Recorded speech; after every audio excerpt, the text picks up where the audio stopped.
Well, let's do Leviathan. So Leviathan is going to be it's the Russian entry for the for next year's Eurovision Song Contest. That's right. Russia have put in Leviathan for the Eurovision Song Contest. Would it win? Well, here's an interesting thing. I was going to say it's for the Academy Awards foreign language contender, and of course when you say that, when you mention the Eurovision Song Contest, you remember last time that there was quite a lot of sort of political booing in the room of the Eurovision Song Contest because of all the stuff that was going on, with Russia not being the most open-minded of all countries, and then so anyway, you think.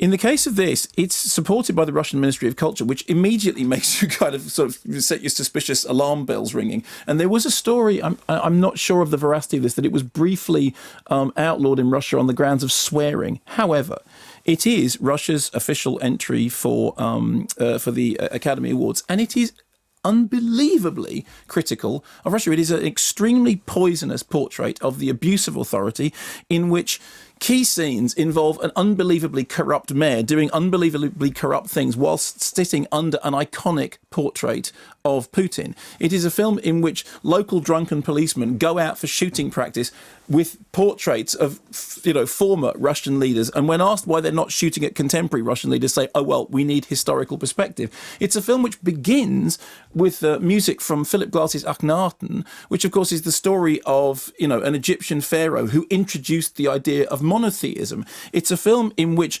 church and state are completely welded together, and in which the advice doled out to the incredibly corrupt official is, well, just see your power as being essentially God-given. So the story is sort of a modern retelling of the tribulations of Job, as to some extent filtered through, the 1651, the Hobbes Leviathan, which is political work. And I read Hobbes' Leviathan. The whole thing. I think I might have. Some of it is in Latin. I think I might have given up. Okay, fine. After a while. So the story is we have a central character who is a man who, in much the same way as a serious man, is actually finds himself, why Lord? Why me? Why me? He lives in a family home which has a beautiful coastal setting. The local mayor has decided that they're going to compulsorily purchase it in order that he can do something for his own means.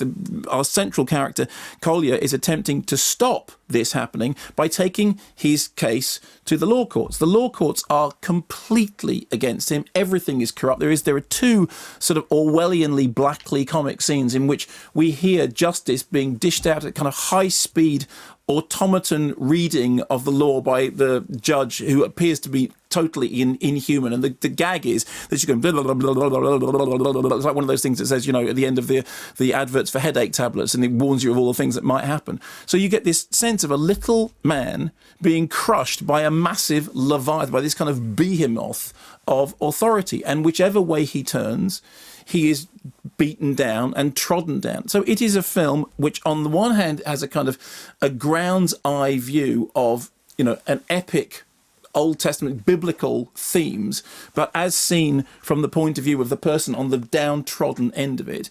It is a film about the way in which huge authority and corruption treads down upon. There's the mayor views all these people as insects. That's his kind of worldview of them.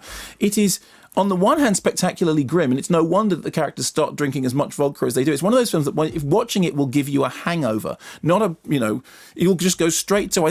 There is so much consumption of vodka because they're just the poor people at the end of this corrupt authority are just attempting to obliterate the world with endless amounts of vodka.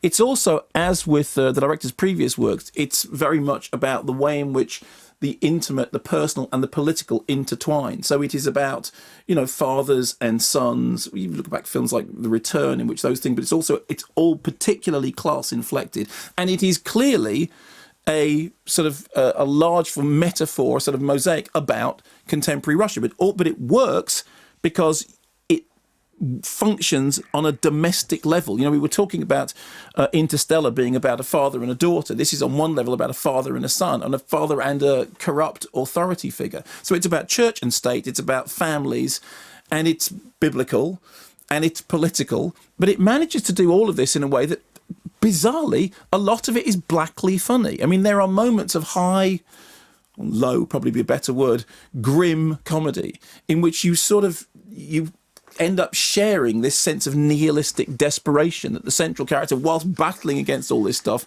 is dealing with. Go on.